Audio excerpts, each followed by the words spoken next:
Hi నమస్తే అండి. ఎలా ఉన్నారు? బాగున్నాను. అసలేంటి మీరెక్కడ పుట్టారు? ఎక్కడ పెరిగారు? మాది తూర్పుగోదావరి జిల్లా హ్మ్. పెరవల మండలం ఓకే. మల్లేశ్వర గ్రామం. ఫ్యామిలీ ఎంతమంది ఉంటారు? ఫ్యామిలీ అక్క, నేను. అక్క, మీరు. హ్మ్. ఓకే.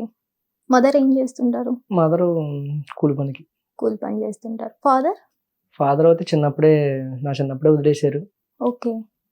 అమ్మ, నేను, అమ్మమ్మ, తాతయ్య. వదిలేసారు అంటే ఇంకో మ్యారేజ్ ఆ! చేసుకున్నారా? ఓకే. మరి మదర్ ఎలా చూసుకున్నారు ఫ్యామిలీని? ఫ్యామిలీ అంటే ఇంక చిన్నప్పటి నుంచి తెలియనిదే ఉంది. ఇంకా ఆవిడ కూలి పనికెళ్తాం, హ్మ్. కష్టపడతాం, హ్మ్. నన్ను పోషింతాం. హ్మ్. అంటే ఒక హస్బెండ్ సపోర్ట్ లేకపోతే సొసైటీలో చాలా అంటూ ఉంటారు అవును. కదా! అవన్నీ ఎలా ఎదుర్కొన్నారు మీ మదర్?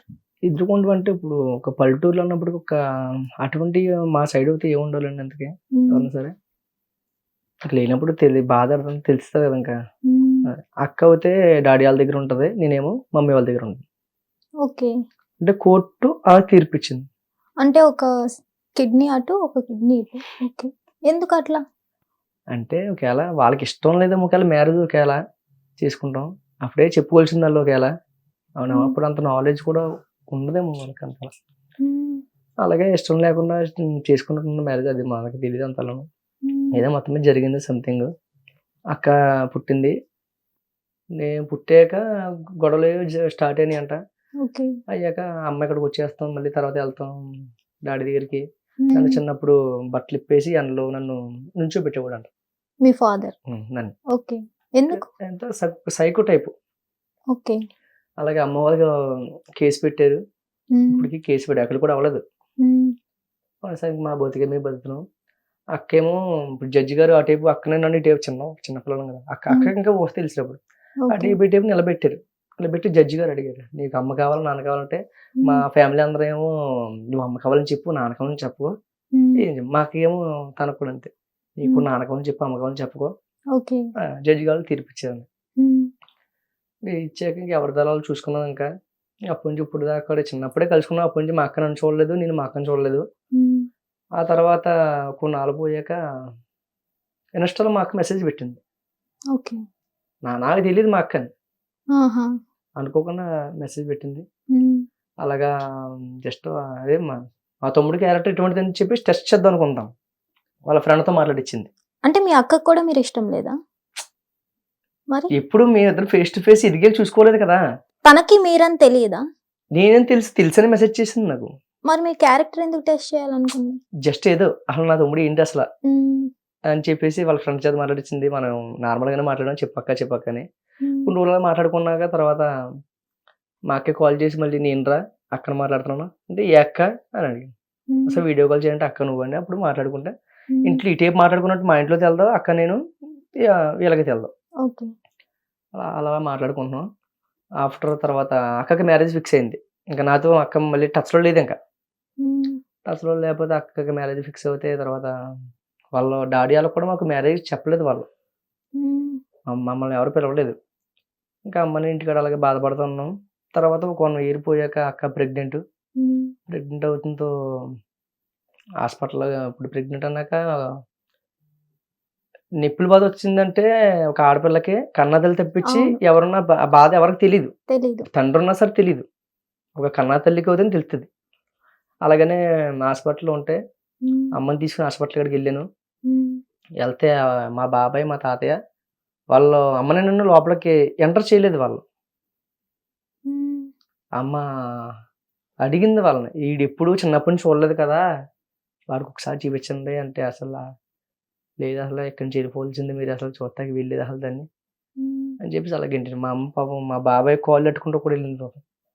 నా కోసం ఎప్పుడు చూడలేదు చెప్పించున్నారు. కదా! హ్మ్. పాపం వెళ్తే అప్పుడు ఎలాగో లాస్ట్ చూడనివ్వలేదు ఇంతకింక. ఇంటికొచ్చేసాక తర్వాత ఏదో జరిగిందన్నప్పటికి తర్వాత అక్క, నేను తర్వాత మళ్ళీ మాట్లాడుకుంటాం. అలా ఇప్పుడు వాళ్ళు దూరమయ్యారు. నేను దగ్గరయ్యాను మా అక్కకి. హుహు. ఏదైనా సరే ఎదగాలి. ఎదిగితే ఏదన్నా మన కాళ్ళ దగ్గరికొత్తది అనుకున్నాను. అలాగే స్టార్ట్ అయింది హ్మ్. జర్నీ. ఒక ఏజ్‌లో మిమ్మల్ని బట్టలిప్పి మీ ఫాదర్ నించోబెట్టారు అన్నారు కదా! మరి మీ అక్క సేఫేనా? అక్క ఇప్పుడు చెప్పింది. నన్ను కూడా అలా టార్చర్ పెట్టేవాడురా గోడకొచ్చి చేయించేవాడంట. మా అక్కకు ఇప్పటికి కూడా ఎళ్ళినప్పుడు ఈ నొప్పులొస్తాయిరా అంటే, ఎందుకో ఈ వయసులో నీకు నొప్పేంటంటే, హ్మ్. నాన్న అలా నుంచోబెట్టేవాడు గోడకొచ్చి చేయించేవాడంట. ఎందుకు? ఏదో సైకో మరి ఎలా పెరిగింది నన్ను ఆమె? ఎప్పుడు నన్ను ఎప్పుడు బాగా చూసుకునేవాడు కదా మా నాన్న. ఉమ్, మొన్న రీసెంట్గా యాక్సిడెంట్ అవుతే రమ్మని చెప్పి ఫోన్ చేస్తే అమ్మ సరే వెళ్తావే వెళ్ళు నీ ఇష్టం ఉంది అలాగే చూస్తాకి వెళ్ళాను. మా అమ్మ అక్కడ చెప్తున్నాడు సైకో చేత ఉమ్, ఈవెన్ చేయను చేస్తాడు. చిన్నప్పటి నుంచి అంతే ఇంకా ఒంటరి కదా ఇంకా ఒక అక్క ఉందంటే ఇప్పుడు రాగి పండుగ వస్తున్నారు కన్ఫర్మ్ గుర్తొస్తుంది. అవును. మా ఇంటి పక్క చిన్న అమ్మాయి ఉండదు ఆ అమ్మాయి పాపం కడుతుంది ఇప్పుడు. ఇప్పటికైనా మారారా మీ ఫాదర్? ఇప్పటికీ అట్లనే ఉన్నారు. మరి వేరే మ్యారేజ్ చేసుకున్నారు కదా మారే ఉండరు మరి. మరి ఇంకో మ్యారేజ్ ఎలా చేసుకున్నారు? వచ్చిన ఆమెకి తెలియదా ఇదంతా స్టోరీ? తెలిసి వచ్చింది. తెలిసే ఆ, వచ్చారు. మరి వాళ్ళ ఇష్టం వాళ్ళ లైఫ్ వాళ్ళ ఇష్టం కదా. డివోర్స్ అయినాయా మరి? లేదు ఇంకా అవ్వలేదు. అవ్వకుండా మ్యారేజ్ ఎట్లా చేసుకున్నారు? చేసుకున్నది అదే. ఇప్పుడు మ్మ్. మా అమ్మ అవసరం అయితే వెళ్ళి కాలరెట్ లాక్కురా వచ్చేసి బయటికి మ్మ్. మ్యారేజ్ విడాకులు ఒకటి ఎంత చేసుకున్నాం అని చెప్పి. మ్మ్. మా అమ్మ అటువంటి చేయదు కదా. ఎందుకు చేయడం లేదు? ఇన్నోసెంట్ అంతే. కొడుకున్నాడు కదా కొడుకుంటే సపోర్ట్. ఇంకా వాళ్ళ ఆస్తి వద్దనుకుంది. వాళ్ళకి ఆస్తి ఇక్కడ బాగానే ఉంది. మనకున్న మనకు చాలు మనకు సరిపోద్ది. ఇప్పుడు మరి మీ నెక్స్ట్ సిస్టర్ ఇంకో క్వశ్చన్ అడిగారు కదా మీరు అంటే సైకో ఉన్నప్పుడు మీ అక్క మీ నాన్న దగ్గర ఎలా ఉంటుందని. అవును. అక్క నాన్న దగ్గర ఉండదు. నానమ్మ తాతయ్యలు పెంచుతారు. ఓకే. మరి ఎందుకు ఫాదర్ దగ్గరికి ఇచ్చారు జడ్జిమెంట్? మరి అప్పుడు వీళ్ళందరూ మరి మేము కేసు పెట్టాం యాక్చువల్లీ కదా.